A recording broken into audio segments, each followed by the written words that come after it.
अकबर मियाँ, ये तुमने फिर वेलकम में 2 एल डाल दिए। सर 2 ही होते हैं, WELL वेल, COME कम, वेलकम।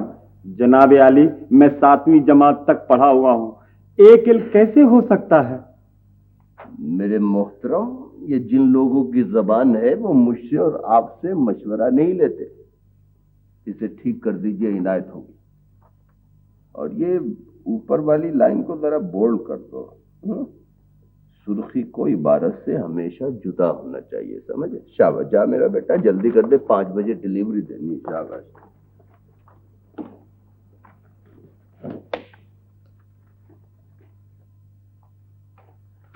अस्सलाम वालेकुम जी। वालेकुम अस्सलाम। वालेकुम अस्सलाम। आइए, तशरीफ लाइए। भाई बहुत देर कर दी यार। जी क्या करता, पॉजिटिव ही तैयार नहीं थे। थोड़ा सा काम था, मैंने कहा अगर दोबारा आया तो बेहतर है कि अब भी लेता जाऊं। कमाल है, इंसान की जबान ही उसकी आन होती है, और यहाँ किसी को परवाह ही नहीं, कोई काम वक्त पर ही नहीं करता। साहब, आप हैं इसमें नए नए, तो आपको ऐसा लग रहा है आप चंद दिनों में आदी हो जाएंगे। यहाँ तो ऐसा चलता ही रहता है, प्रेस के कामों में देर सवेर होती है। जी, ये शेख साहब आपसे कुछ बात करना चाहती हैं। हाँ जरूर, फरमाइए। असल में प्रिंटिंग जी, फोटो कापियां मेरे पास मौजूद हैं इसकी। मैं समझा नहीं। ये समझ जाएंगे, आप समझ जाएंगे। इन दोनों की 50-50 हजार कापियां छाप दीजिए। जी, एडवांस लीजिए, काम शुरू कीजिए बिस्मिल्लाह बोल के। काम मेरे पास और भी बहुत है। भाई तुमने इन्हें मेरे बारे में बताया नहीं कि मैं... जी मैंने तो अर्ज किया था, मगर ये फरमाने लगे कि मैं खुद बात करना चाहता हूँ। मैंने कहा कि बिस्मिल्लाह करें। देखिए साहब, मैं कोई ऐसा काम नहीं करता जो गैर कानूनी हो, समझ गया? मैं माफी चाहता हूँ। ये लीजिए साहब, देखिए इसमें बेईमानी वाली कोई बात नहीं है। बच्चों को बाजार में कायदे नहीं मिलते, उन्हें बड़ी परेशानी होती है। हम कोई रेट थोड़ी बढ़ा रहे हैं। देखिए साहब, एक तो आप ये मासूम पहली और कच्ची जमात के बच्चों से बेईमानी का आगाज कर रहे हैं, आपको नहीं मालूम इनका नतीजा क्या होगा। दूसरे बाजार में कायदे मिलते हैं या नहीं मिलते, ये तो मुताल्लिका महकमे का काम है। आप सीधी तरह अप्लाई कीजिए और रजिस्ट्रेशन हासिल करें और फिर काम करें। देखिए साहब, आप रजिस्ट्रेशन और ऑर्डर हासिल करना तो अलग एक मसला है, और अगर वो मिल भी जाए तो आप ये बताइए कि हमें एक कायदे के पीछे बचता क्या है? 10 पैसे, रेडी 10 पैसे। वो तो फकीर भी नहीं लेता। फकीर हुसैन साहब कमाल करते हैं। नहीं तो इसकी सजा आप बच्चों को देना चाहते हैं, यानी ये रद्दी घटिया कागज लगाकर, ताकि बच्चा इधर किताब पकड़े और उधर पुर्दे पुर्दे हो जाए। वाह वाह वाह, बहुत। छोड़िए इसको, लीजिए आप ये चाय। ये क्या है? बड़ी डिमांड है इस किताब की, हर मोहल्ले में बड़ी डिमांड। ला हौला वला कुव्वत, क्या खराबात चबाना चाहते हैं आप मुझसे? मौला, हम तो ये समझ रहे थे कि हम आपके काम आएंगे, आप हमारे काम आएंगे। अरे इसमें काम आने की क्या बात है, निकल जाइए यहाँ, चलिए चलिए फौरन। फजूल आदमी। जी मैंने तो इन्हें पहले ही कहा था जी। मियां इधर आओ, तुम भी अपना हिसाब कर लो। तुम जैसे लोगों को देखकर पता चलता है कि अल्लाह ने सुम्मुन बुकमुन उम्युन फहुम ला यर्जिऊन किन लोगों के बारे में लिखा है। चलो चलो हिसाब करो, जाकर छुट्टी करो, चलो। जी बेहुदा लोग। यही मेरे हक में बेहतर है अम्मी। और फिर 2-3 साल की तो बात है, ऐसे गुजर जाएंगे। फिर मैं हूंगा, मेरी प्यारी अम्मी होंगी। क्यों भाई नीलम? यहाँ तो जैसे तुम्हें माँ का बड़ा ख्याल था, हर वक्त माँ के घुटने से लगे बैठे रहते थे, है ना? किसी फलसफी का कॉल है अम्मी कि मुस्तकबिल हमेशा अच्छा होता है, जरूरत सिर्फ आस पर भरोसा रखने की होती है। नीलम, एक गिलास पानी तो पिलाओ, ना जाने आज प्यास क्यों लग रही है। मौसम बदल रहा है ना, इसलिए प्यास लग रही है। मैं तुम्हारे लिए शरबत बना के लाती। आप ठहरे अम्मी, मैं बना लाती हूँ। नहीं बिटिया, बहुत दिनों से मेरे बेटे ने मेरे हाथ का कुछ खाया पिया नहीं। मैं शरबत बना के लाती हूँ। हाँ, तुम्हारी पढ़ाई कैसी जा रही है? बस चल रही है, कुछ पढ़ने का दिल ही नहीं चाहता। अजीब सा एटमॉस्फेयर हो रहा है। और कोई खास खबर? इसका मतलब यह हुआ कि no news is a good news. Please Khalid भाई, आप वापस आ जाए ना।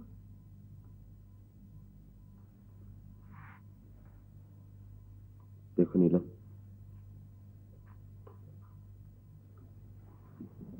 चंद बातें ऐसी होती हैं बेटा जिस पर आदमी का इख्तियार नहीं होता। तुम क्या समझती हो कि मैं तुमसे और अम्मी से, बल्कि आबिद और बाबा जानी से दूर रहकर खुश हूं? तुम्हें क्या पता है कि मैं कैसे दुख में कटते हैं दिन रात। तो फिर आबिद कहाँ है? सरदार साहब की जमीनों पर शिकार खेलने गए हैं। सरदार साहब? ओह अच्छा, कब आएगा? पता नहीं, अम्मी को पता होगा। अम्मी, आबिद कब आएगा? जुम्मे का कहकर गया था, बाप की तरह लापरवाह है। अरे भाई, क्या बौतान लगाए जा रहे हैं हम पे। ओहो सहे नसीब, भाई आज तो कुछ बांटना चाहिए। How are you my son? बैठो। यकीन करो, तुम्हें घर में देख के आज दिन भर की थकन दूर हो गई। खालिद बाहर जा रहा है, वो क्या लेना था? स्कॉलरशिप। हाँ वही। अब इतनी दूर तो ना जाओ खालिद बेटे के, हम तक तुम्हारी खुशबू भी ना पहुंच सके। प्लीज अपनी मोहब्बत की इतनी सजा तो ना दो हमें। प्लीज बाबा जानी। देखो खालिद बेटे, मैंने आज तक तुम्हारी हर जायज नाजायज बात मानी है, सिर्फ इसलिए कि मैं अपने ख्यालात तुम पर नहीं ठोंसना चाहता था। After all you are a educated young man, तुम्हें अपने बारे में कोई भी फैसला करने का पूरा पूरा हक हासिल है। लेकिन बेटा दुनिया में कुछ और भी कंसिडरेशंस होती है। मेरा यहां से चले जाना हम सब के लिए बेहतर है। जो मर्ज दूर ना हो सकता हो, वो मरीज और तीमारदार की जान को आ जाता है। इसीलिए कोड़ियों को शहर से दूर रखा जाता है। खालिद, इसे कहने दो सलमा, कहने दो इसे। एक वक्त आएगा जब इसकी आंखों से सब पर्दे हट जाएंगे, तब इसे पता लगेगा कि इसका बदनसीब बाप इससे कितनी मोहब्बत करता है इससे।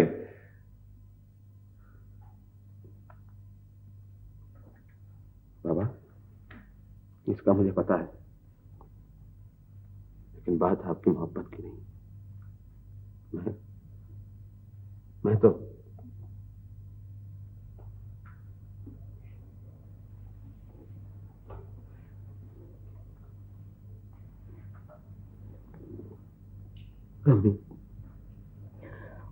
मैं चलता हूं। आपकी कौन सी फ्लाइट है? 11:30 बजे रात, सुबह 10:30 बजे नेक्स्ट फ्लाइट। अच्छा,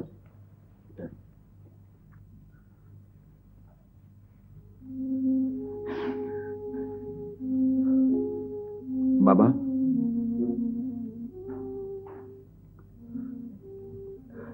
बाबा खुदा हाफिज। सी यू।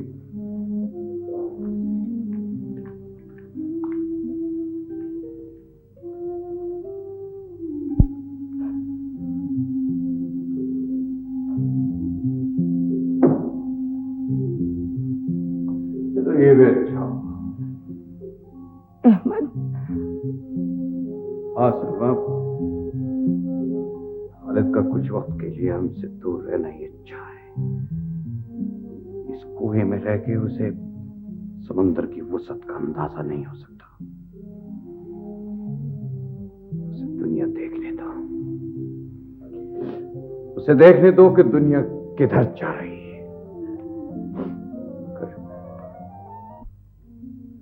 अगर बड़ी मछलियां छोटी मछलियों को ना खा जाए तो समंदर समंदर न रहे, मछली घर बन जाए। Let him learn this and let him learn all this. इंसान तो सारी उम्र ही सीखता रहता है। ये तो एटीट्यूड की बात है। आप मुझसे सीखते हैं, मैं आपसे सीखती हूँ। इसी तरह निजाम चल रहा है। बाज़ औक़ात आपकी बातें मुझे हैरान कर देती हैं। आपका ज़हन आपकी उम्र से बहुत बड़ा है। बड़ा था नहीं, हो गया है, इनफैक्ट कर दिया गया है। जी। अम्मी की अचानक मौत की वजह से जमाल साहब जो बोझ मेरे कंधों पे आन पड़ा है, उसको उठाने के लिए बड़े हौसले की जरूरत है ना? हाँ, जी हाँ, क्यों नहीं। लेकिन जिस तरह स्मूथली आपने हर चीज को टैकल किया है, उसे देखकर ये काम कुछ ऐसा मुश्किल तो नहीं लगता। कहाँ, अभी तो बहुत से काम करने बाकी हैं। असल में अम्मी के कुछ जरूरी हिसाब हैं जो चुकाने हैं मुझे, इसलिए परेशान। इसमें परेशानी की कौन सी बात है? आपकी अम्मी बहुत सिस्टमैटिक अंदाज में काम करती थी। हर केस की तफसील फाइलों में मौजूद है।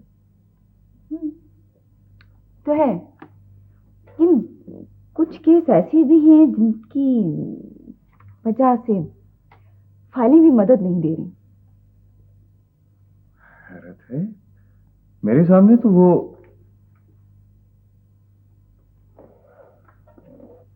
आप अपने मैनेजर से पूछिए ना। खैर, ये तो होता ही रहेगा। जमाल साहब, मैंने फिजिबिलिटी रिपोर्ट तैयार की है हमारे जॉइंट वेंचर के सिलसिले में। सर, आप इसको देख लीजिए। अगर कुछ चेंजेस करना है तो प्लीज सजेस्ट। मिस नमकीन, आई मीन जमाल साहब, बिजनेस की दुनिया जो है ना, वो समंदर की तरह है। इसमें बड़ी मछली बन के रहना होता है। आप बेशक छोटी मछली को ना खाएं, लेकिन अगर आप खुद छोटी मछली हुए तो इट्स नॉट योर चॉइस। ठीक है, लेकिन मैं आपको ठीक ठीक बताता हूँ मिस नमकीन। चंद महीने पहले मैं एक बहुत सख्त फाइनेंशियल प्रॉब्लम में फंस गया था। वो यूं कि मेरा दिवालिया निकल गया था। मैं अभी तक उस शौक से नहीं निकला हूँ। अच्छा, हाँ जी हाँ, मैं इसीलिए ये समझता हूँ कि बस आप यूं समझिए कि ये प्रोजेक्ट मेरी हैसियत से बड़ा है, बहुत बड़ा है। आपकी यही बातें मुझे अच्छी लगती हैं। अच्छा बिजनेसमैन होने के लिए इतना ज्यादा सच जो है ना सख्त नुकसानदेह होता है, लेकिन अच्छा इंसान होने के लिए सच बोलना बुनियादी शर्त है। अच्छा खैर सोचेंगे, हो जाएगा इसका फैसला भी। चाय मंगवाऊं आपके लिए? जी नहीं, मैं अब इजाजत चाहूंगा, कुछ काम है मुझे ऑफिस में। तो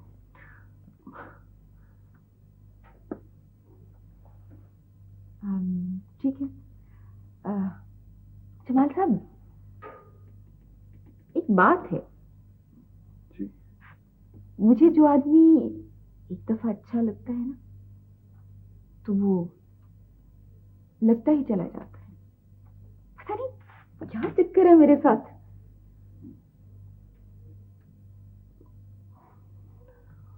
अच्छा, खुदा हाफिज। ओके, खुदा हाफिज।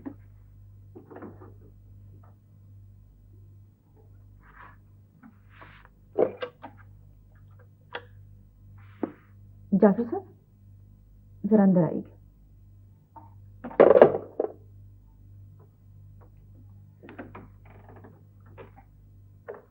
Yes madam. तशरीफ रखिए। Thank you. जाफर साहब एक बात तो बताएं कि जमाल ने अम्मी से रकम उठाई कैसी थी? आई मीन बहाना क्या बनाया था? इसका तो मुझे पता नहीं है मैडम। इतना पता है कि मैडम ने ये कहा था कि कुछ रकम जमाल साहब के अकाउंट में ट्रांसफर करा दी जाए और ताकीद की थी कि इसका इल्म जमाल साहब को भी ना हो। क्या जमाल साहब को इल्म ना? जी। क्या मतलब है? जाफरी साहब ये शख्स कुछ भी हो लालची नहीं है, लेकिन फिर ये सब कुछ ठीक है। आप जाएं। Thank you.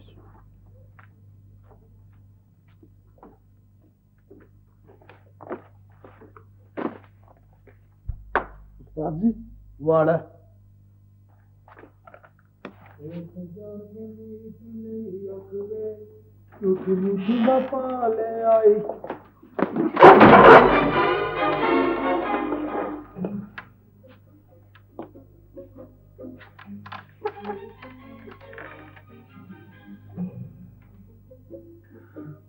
कौन लोग हो तुम? घबराने की कोई बात नहीं है साबर साहब, हम तुम्हारे दोस्त हैं। मैं तुम्हें नहीं जानता।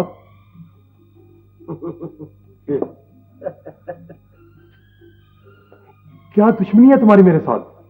हो डरो नहीं अपना पाई लम्या अपना सीधी सीधे बैठ जाओ। शाबाश शाबाश शाबाश। बैठ जाओ। अपना रफीक ने तुमसे कुछ गल्ले करनी है यार। सलाम है यार, उसे एक तरफ रखते यार, ड्राइव का नहीं होता। साबर अपना बड़ा समझदार बंदा है, इसे पता है कि कभी कभी हंसी मजाक में एवं कोई सट सी लग जाती है, चोट सी लग जाती है, तो फिर एवं बंदा सारी उम्र के लिए एवं बेकार सा हो जाता है।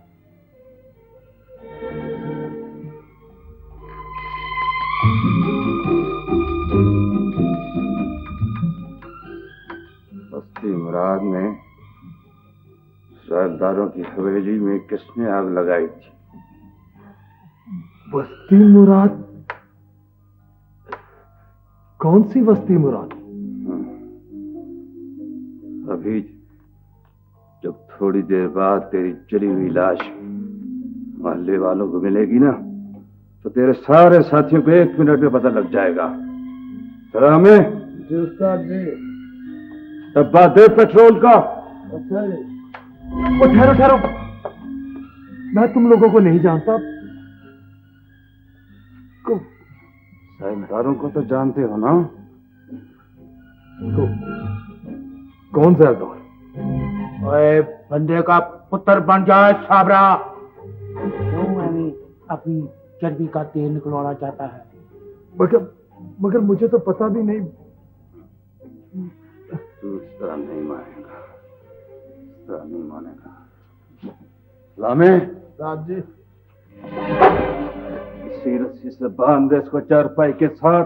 क्या जल्दी फारिग हो जाएगा। नहीं ठहरो ठहरो, खुदा के वास्ते मेरी बात तो सुनो। मैं तो जहरदारों को जानता भी नहीं था। मुझे तो वो ताजदीन लेके गया था उनके पास। अल्लाह पाक की कसम, मैं सच कह रहा हूं। ताजदी, ये कौन है? वो मेरा यार है जी, उसने मुझे इस काम पे लगाया था, मगर इस बात को तो बहुत अरसा गुजर चुका है। ये ताजदीन कौन है और कहां है? मैंने कहा ना मुझे नहीं पता। मैं तो खुद 6 साल काट के आ रहा हूं। वैसे वो अंदर ही था। सीधा कह रहा था कि आज ही कुछ अरसा पहले रहा होकर गया। मेरा ख्याल है वो अपने पिंड गया होगा। क्या नाम है उसके पिंड का? खेती बताओ है। वो जी वो अदालतपुर। अदालतपुर?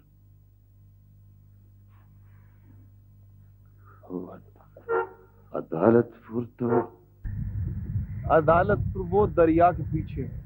ओ, ये सब इलाका तुम्हारा है? हाँ।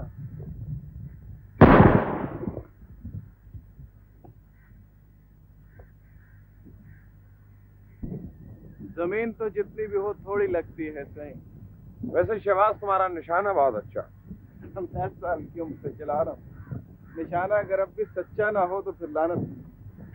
वैसे कभी बाबा साईं के साथ शिकार पे जाओ ना, फिर पता चले निशाना किसे कहते। वैसे तुम्हारे बाबा साईं को देख के ये लगता नहीं, क्योंकि जितनी मीठी तबीयत के वो मालिक हैं, लगता है उन्होंने सारी जिंदगी शायद बंदूक देखी भी ना हो।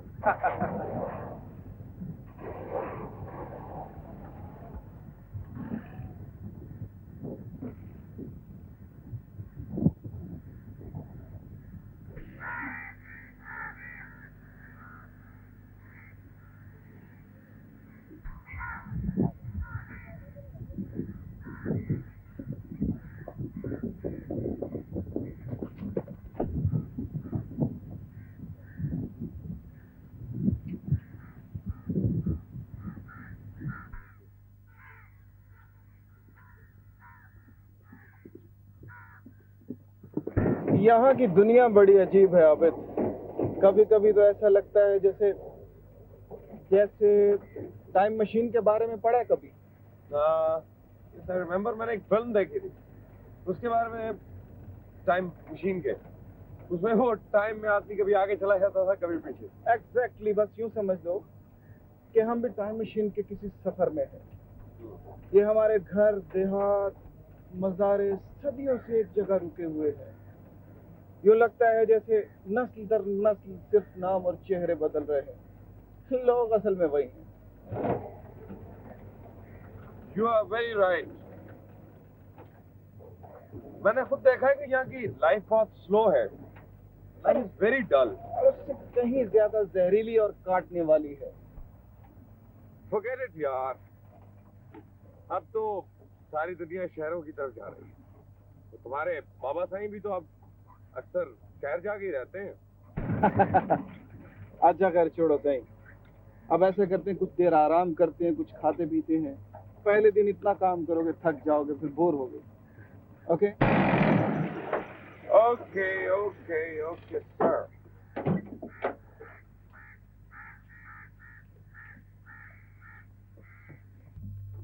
आइए ना खालिद भाई, आइए ना। कैसा लगा आपको? खैर खालिद भाई, मैं तो एक बात जानता हूं कि आप मुझसे और हम सब घर वालों से उसी मोहब्बत और अपनाइयत से मिलते रहे जो रिश्तेदारी का हक है। इसीलिए चाचा अहमद अली की तमाम तर मेहरबानियों के बावजूद इस घर के दरवाजे आप पर हमेशा खुले। मुझे पता है अख्तर, लेकिन मैं... अरे छोड़िए खालिद भाई, बैठिए ना प्लीज। अख्तर मैं जा...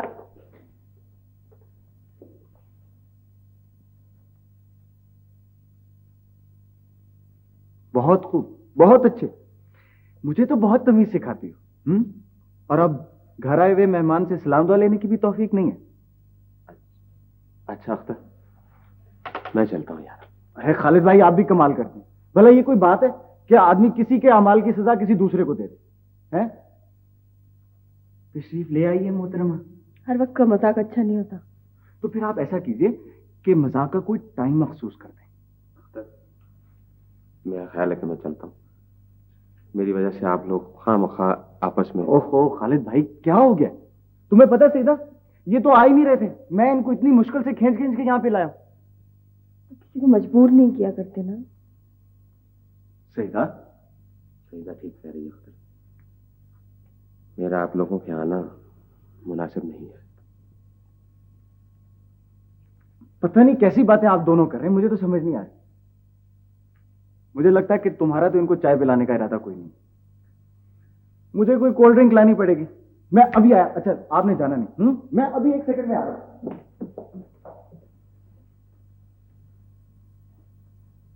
आपको इस तरह आना नहीं चाहिए था। यकीन करो सईदा, मैं तो ये कागजात की फोटोस्टेट कॉपी करा रहा था। पता नहीं अख्तर ने कैसे देख दी।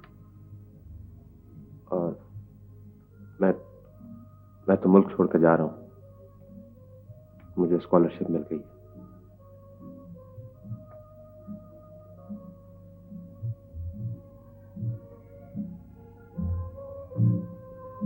खुदा हाफिज।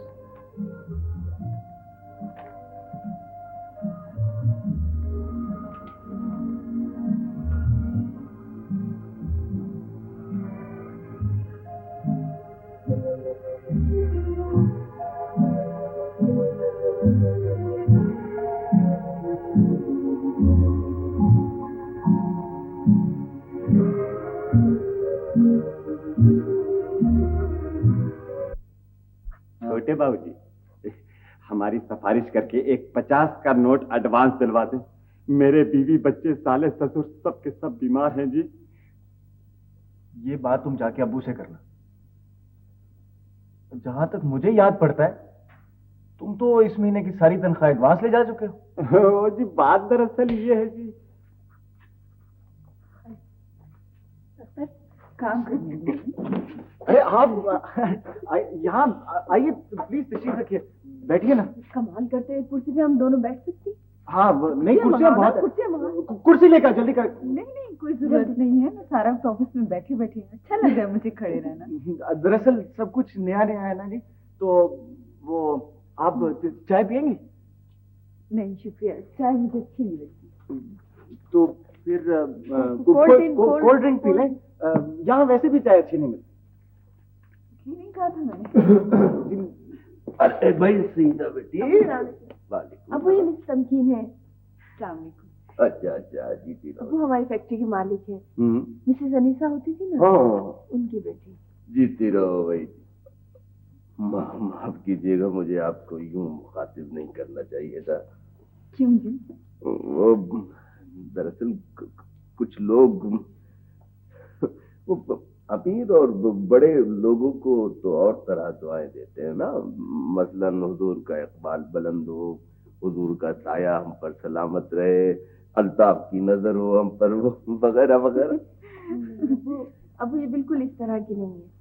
मैं रिक्शे के इंतजार में खड़ी थी, ये गाड़ी लेकर वहां से गुजरी, फौरन मुझे जबरदस्ती गाड़ी में बिठा लिया और यहाँ से गुजरने लगी तो मैंने कहा ये मेरे अब्बू का प्रेस है। तो कहने लगी चलो अभी चलो, मुझे अभी प्रेस दिखाओ। माशाल्लाह माशाल्लाह। वैसे आपको ये प्रेस देखकर तो बड़ी मायूसी हुई होगी, बस ऐसे ही है। अब तो बैठिए ना, कुर्सी आ गई है। नहीं अब मैं चलती हूँ सईदा। वैसे अख्तर साहब, मुझे एक बात कहना है आपसे। जी। मेहनत करने वाले जो लोग होते हैं उतने अपोलोजेटिक नहीं होते। मेरे अब्बू ने अपना करियर सेल्समैन की हैसियत से शुरू किया था। 30 रुपए तनख्वाह थी उनकी माहवार। माशाल्लाह माशाल्लाह, जीती रहे आप। कितने अच्छे ख्यालात हैं आपके। जीती रहो। आइए बस। अच्छा जी, खुदा हाफिज़। जीती रहो।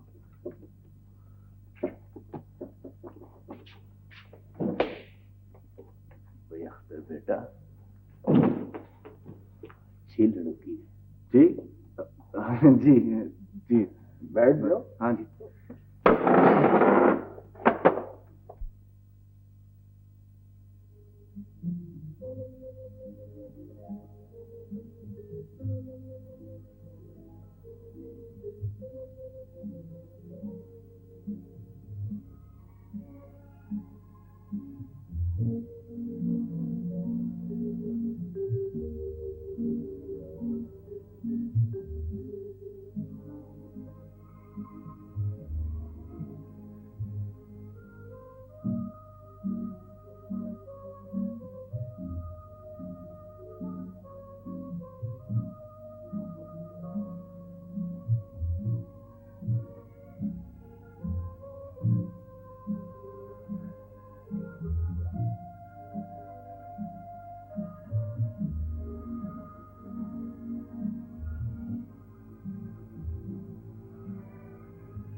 हेलो। सो रहे थे आप? जी नहीं। अब तो दिक्कत नहीं होती मेरी आवाज पहचानने में आपको? नहीं। असल में मेरी वाहद कंपनी अम्मी की जात थी। अब उनके बाद अगर कोई प्रोग्राम मेरे ज़हन में आता है तो मेरी समझ में नहीं आता कि मैं क्या करूं। अब देखिए ना, कई दिन से एक दो बहुत अच्छी फिल्में लगी हुई हैं, लेकिन अकेला फिल्म देखता हुआ आदमी तो मुझे ऐसे लगता है जैसे अच्छा, वाकई अजीब लगता है। तो फिर क्या ख्याल? क्या मतलब? मतलब ये कि देखाएं किसी वक्त। एक तो सीधी सीधी लव स्टोरी है और दूसरी वेंडाटा की टिपिकल वेस्टर्न इंतकाम टाइप। आप कौन सी देखना पसंद करेंगे? मैं जाहिर है मोहब्बत किसे पसंद नहीं होती। ये तो इस कायनात का सबसे अजीम जज्बा है। अच्छा, तो फिर मैं आपको पिक कर लूं या आप इधर से होते हुए जाएंगे? आज? अगर आज आपका कोई और खास प्रोग्राम नहीं है तो आज में कोई हर्ज भी नहीं। नहीं, मैं प्रोग्राम तो कोई खास नहीं है। अच्छा, तो ठीक है, फिर 6 बजे शाम। क्या? ठीक है।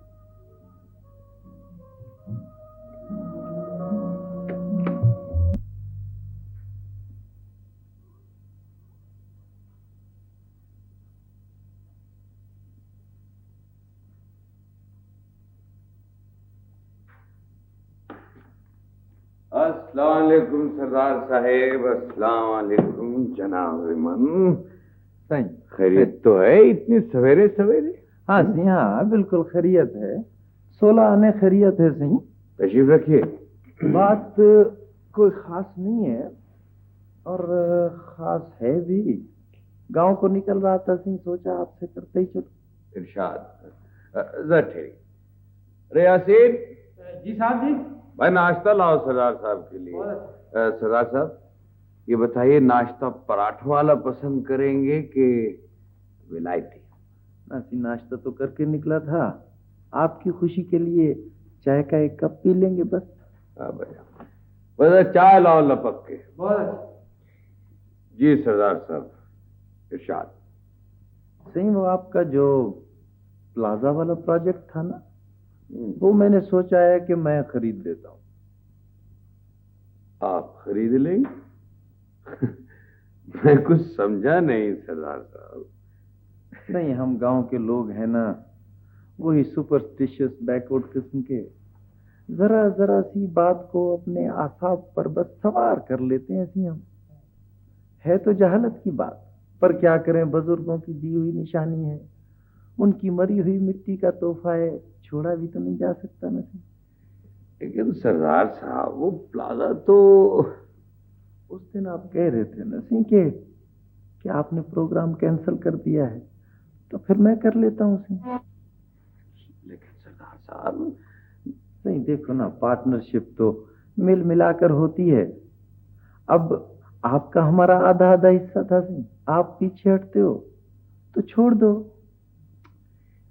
सरदार साहब, वो आइडिया, वो प्रोजेक्ट मेरा है। अब ये अलग बात है कि मैं उस जमीन को किसी और मकसद के लिए इस्तेमाल करना चाहता हूँ। ये तो सही मुनासिब बात नहीं है ना। दुनिया में, बिजनेस में, कारोबार में कुछ असूल होते हैं सही। सही, मर्द का जेवर तो उसकी जबान होती है। वो जमीन तो तुम्हें अब छोड़नी पड़ेगी सही। ये कैसे हो सकता है सरदार साहब?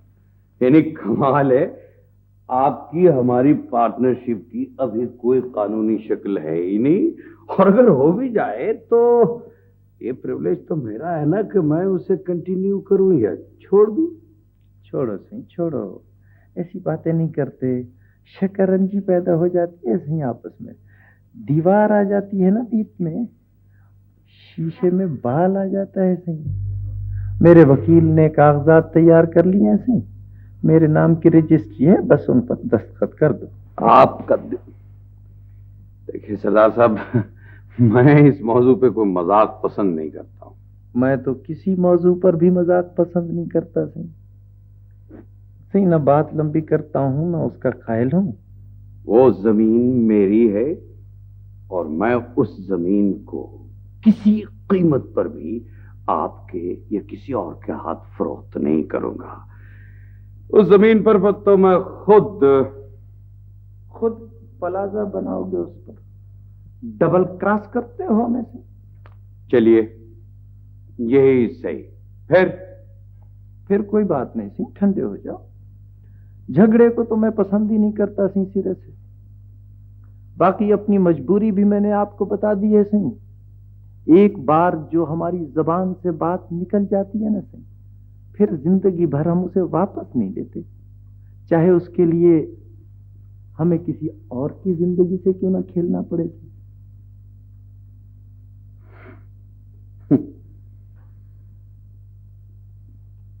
क्या मतलब है आपका सरदार साहब? मतलब कोई ऐसा मुश्किल तो नहीं है सिंह। वो मेरा वकील आएगा, बस अल्लाह अल्लाह करके 2-4 दस्तखत उस पर कर देना। फिर सिंह, आबिद अच्छा बच्चा है माशाल्लाह, मुझे भी बहुत प्यारा लगता है। जी नहीं सरदार साहब, नहीं, आप ऐसा नहीं कर सकते। कौन कमबख्त ऐसा करना चाहता है सिंह? मैंने आपको बता दिया है, अब चलूंगा। जरा गांव जाने में 3-4 घंटे तो लग जाते हैं। अब चलो, एम्बुलेंस तो इससे भी ज्यादा टाइम ले लेती है ना सिंह। अच्छा सिंह, अच्छा सोच।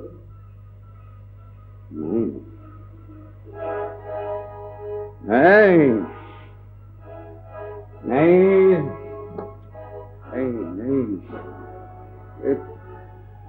सरदार के बच्चे, तू ऐसा नहीं कर सकता। मैं तुझे जान से मार दूंगा, जान से मार दूंगा। यासीन, यासीन!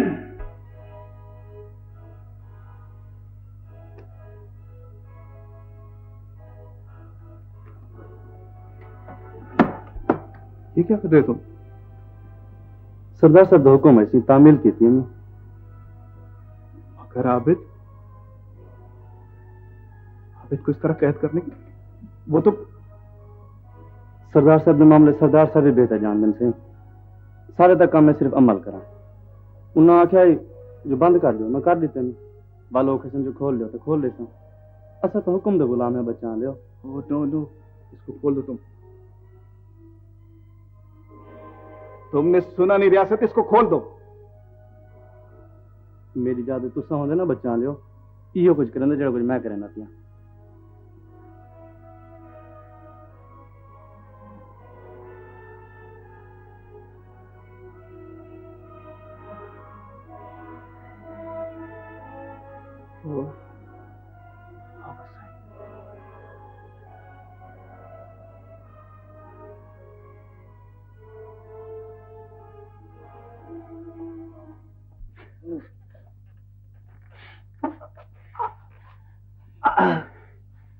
मुझे तेरे मालिक का नाम चाहिए ताजदीन।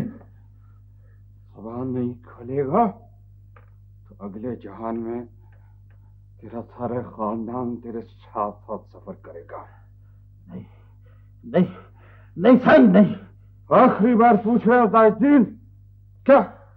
इसके बाद फिर नहीं पूछूंगा। बोल, किसने कहा था सरदारों की हवेली को आग लगाने के लिए? बोल। रामे फैस। खुदा के लिए ये जुल्म न करना साईं, साईं ये जुल्म न करना। इल्तिजा तो मेरे खानदान ने भी तुमसे की थी, तुमने क्या जवाब दिया था?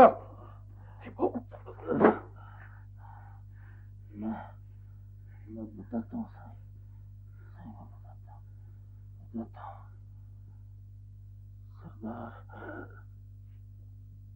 सरदार जहांगीर साईं